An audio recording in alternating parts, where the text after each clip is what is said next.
This is the Bahamas Tonight, the Northern Edition. Good evening, all. I'm Shushina Roll. As always, it is so great to have you with us.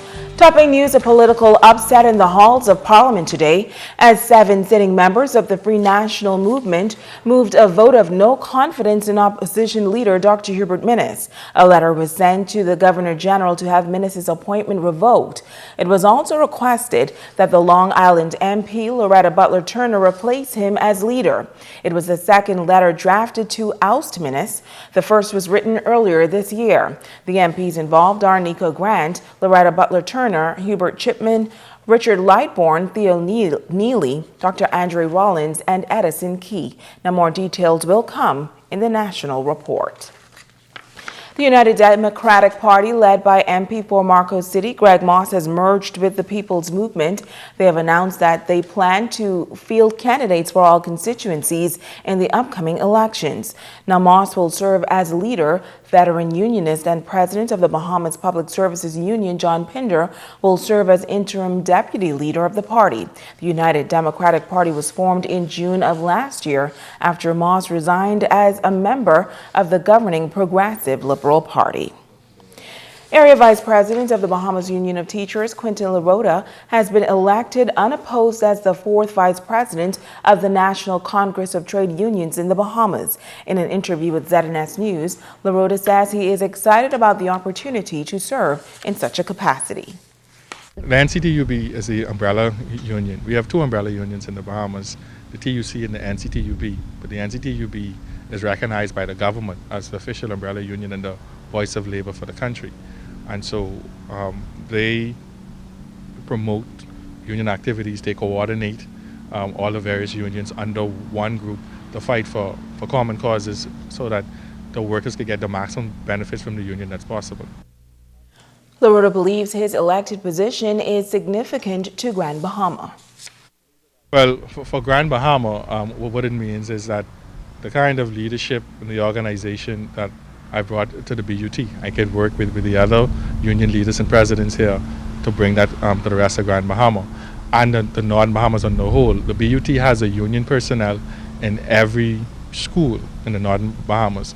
And we have executives and district stewards throughout the North as well. So they now have become an asset of the entire umbrella union. And I'm very excited about working with the other union leaders, not just to make the people conscious about what the unions have done, but to help to provide a direction to where we can go. The union can be an effective tool in righting a lot of the wrongs of society. And I think it's time we work together and take it seriously so that we can overcome these societal challenges. In other news, some new developments taking place in the ongoing battle between the Grand Bahama Port Authority Workers Union and the management of the Grand Bahama Shipyard.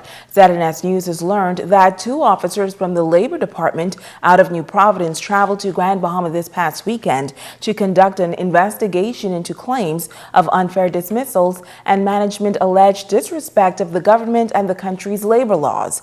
It is also understood that labor officers have completed their report and the matter has been handed over to the Director of Labor. Minister of Immigration Fred Mitchell is also expected to meet with Labor Minister Shane Gibson and Minister for Grand Bahama Dr. Michael Darville to discuss the union's claims and other matters related to the Grand Bahama Shipyard.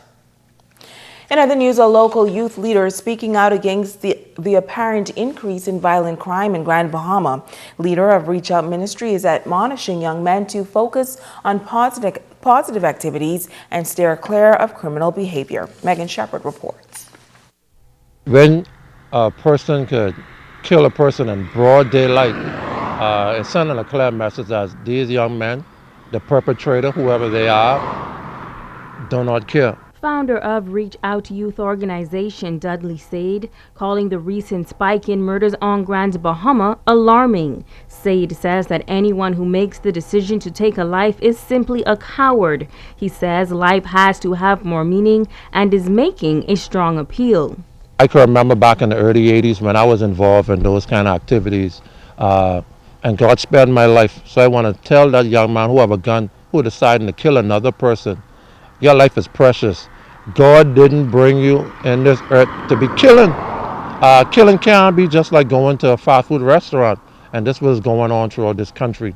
They had a big Black Friday march, I think, about a week ago. I think we need to find a way for all of us, government officials, church leaders, to let's form a group. There's Carlos reading now, so I am here also in Grand Bahama for us to go around and let these young men know they have purpose in their life. Said says that he believes that young men now have the mentality that they must kill or be killed. As always, he's urging everyone involved in this lifestyle to put down the weapons and give God a try. Y'all young men out there, instead of killing, man, let's decide to have peace in this country. And that's why I'm asking y'all, I'm begging you guys, take a little break, man. This is Christmas season where we should be celebrating Jesus Christ. We bearing young men throughout the length and breadth of this Bahamas. I ask you all to cease the fire, guys. Please. I'm asking because I'm one of you guys, so I'm asking you all to cease the fire for a moment and let's bring some peace on our street in this country. Said adds that he believes there is a lack of fear for consequences or the law. He says the judicial system must step up. The government has to find a way. People say no capital punishment. What happens is if you kill, you shouldn't get bail. That's the simple fact of this. And if we continue this cycle, you accused for murder, let the jury let you out. You get catch with a gun, let the jury let you out. Because the thing about it is they are repeat offenders. Keep on coming out, repeat offenders. And the sad thing about it is it's no fair. When a person can walk up to another young man, shoot him in his head, and walk away, and go in somebody's home and sleep. That's why I said, anytime you have a crime or murder in this country, somebody knows about it. As we enter the height of the holiday season, Said says he hopes that there is no more bloodshed on Grand Bahama. Megan Shepard, ZNS Network News. Well, the holiday season is here and many persons are throughout the business establishments shopping for their homes and loved ones. Senior Assistant Commissioner of Police Emric Seymour noting that this time of the year can add temptation to the criminal element, but he says police presence will be heightened throughout the island. As you know, this is the end of the year. This is the time when members of the community will be up and about because preparing for the Christmas celebrations, and of course the preparation dictates that there will be quite a number of persons traversing the streets, traversing the business establishments, and of course all those public areas. And so you will see going forward a heightened, if you haven't started already, a heightened amount of police presence in and throughout the communities, in and throughout the streets, in and throughout the business establishments, as the need arises. We've done it in the past, and we know that we will continue to do it this particular year and into the future as the need arises. Seymour is also making an appeal to persons to think this holiday season, noting that there is no reason for persons to resort to violence and conflict. He says as a community, persons must come together to eradicate the criminal element and make Grand Bahama safe and peaceful.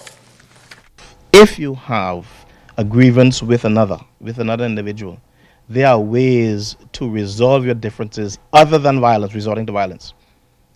There are ways to resolve your differences other than resorting to violence. And all we're saying is, let's talk about it.